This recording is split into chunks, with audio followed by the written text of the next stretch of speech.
grammar booster session. Today we are looking at pronouns. Do not forget to send in the movie theme for an extra 5 dojo points, and don't forget to look for our hidden teacher today, hint hint, to get your extra 3 dojo points. Please send them through.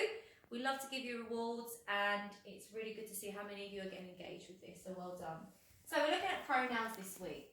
So pronouns have rules, and they are used basically to replace a noun. Without a pronoun, the spoken and written English would be very repetitive. So we've got an example here. Nicola loves to play golf. She finds it very relaxing. We've got the pronoun she here to replace Nicola. Otherwise it would read, Nicola loves to play golf. Nicola finds it very relaxing. Very repetitive. So replace the noun Nicola with the pronoun she. Another example here. Sam heard a noise from the cave. There was definitely something inside it. Our noun here is cave. Rather than repeating the word cave again, we replaced it with it.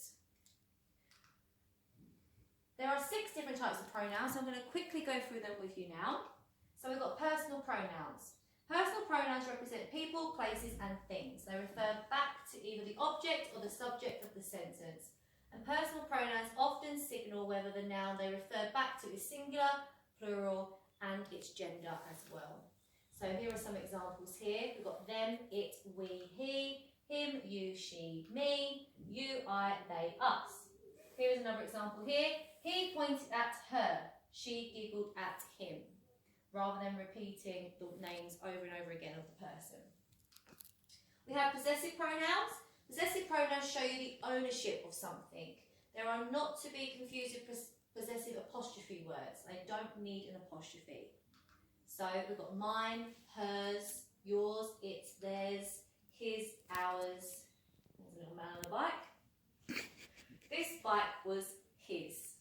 We don't need an apostrophe there, and his tells us that the bike is his, so that's your possessive pronoun. We also have relative pronouns. Relative pronouns are the first word used in a relative clause, which the children have been doing, so they should know that already. And the examples here are that, who, whom, which, whose. And the example here is Jim, who was dressed as a superhero, was going to a fancy dress party. The clause in between the 2 commas here is the relative clause, who was dressed as a superhero, and we start the relative clause with the relative pronoun, which is who. Another example, the lion held the mouse. We've got a comma here to separate the clauses, which made him nervous. That is your relative pronoun here, which, to start your relative clause, which made him nervous. Reflexive pronouns. Reflexive pronouns reflect back on an earlier noun or pronoun. So we have myself, themselves, herself, yourself, himself, and ourselves. An example, he taught himself to play the accordion. Himself refers back to the pronoun he. Here he is here playing his accordion. We have interrogative pronouns. And interrogative pronouns are used to ask questions. You're interrogating someone, you want to ask them a question when there is an unknown subject or object. So who is that? Whose are those? We can use what, who, which, whose, or whom for that interrogative pronoun. We also have indefinite pronouns. They do not refer to any specific person or thing, but can still take the place of a noun. So somebody, someone, nobody, all, something, anybody, nothing, another, anyone, anything, no one, whose, each, many, most, and other. Some, few, none, and such. They're not specific people. Sometimes we don't know who they are, so we just refer to them as a whole. Okay? An example here, there isn't anyone at home. Anyone here would be the indefinite pronoun. So, the 2 most commonly misused personal pronouns are, these are the tricky bits, me and I. So, me and Danielle worked the computer. This sentence is incorrect. I want you to think about it, pause the video, tell me what you think is incorrect about this sentence. Would me work the computer be grammatically correct as well? How should this sentence be written and spoken?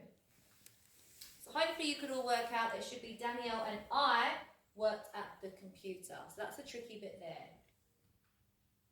I is the correct pronoun to use, and we always place the other person first. We always, as a person, I always comes after the person who you are with. So we're going to do some quiz questions now before you go through your work. So I want you to pause the video. We'll have a zoom in. I want you to underline 6 pronouns in the following passage. Bob and Bert went shopping for camping equipment. They bought a tent for themselves. It came with 3 sleeping bags. Bob gave his to someone else because he already had one. There are 6 pronouns here. Pause the video and see if you can find them.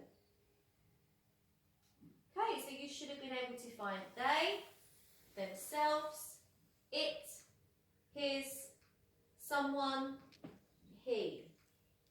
Okay, next question. Add a possessive pronoun to this sentence.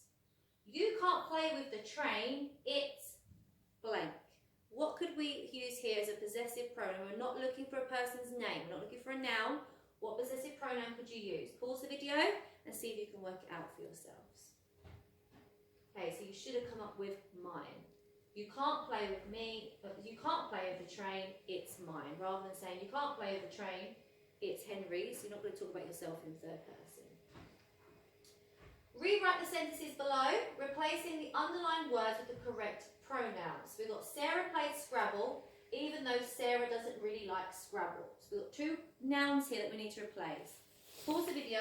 See if you can understand and recognise the nouns and change them to the correct pronouns. Okay, so you should have changed it to Sarah played Scrabble even though she doesn't really like it, rather than repeating those nouns over and over again. Have a go at one more. So some Australian spiders are venomous, so be careful not to approach the spiders. Which word has been repeated, which noun, and what pronoun can we replace it with? Pause the video and have a try.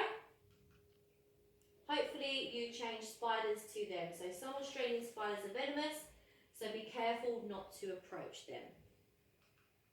Hope you're feeling more confident with pronouns now. There's a lot of information to take in there. We are going to upload some sheets with a variety of different SAT style questions that might come up. So have a good go. If there's anything else we can help you with, please do let us know. Hope you enjoyed the video and we'll see you next week. Stay safe. Bye.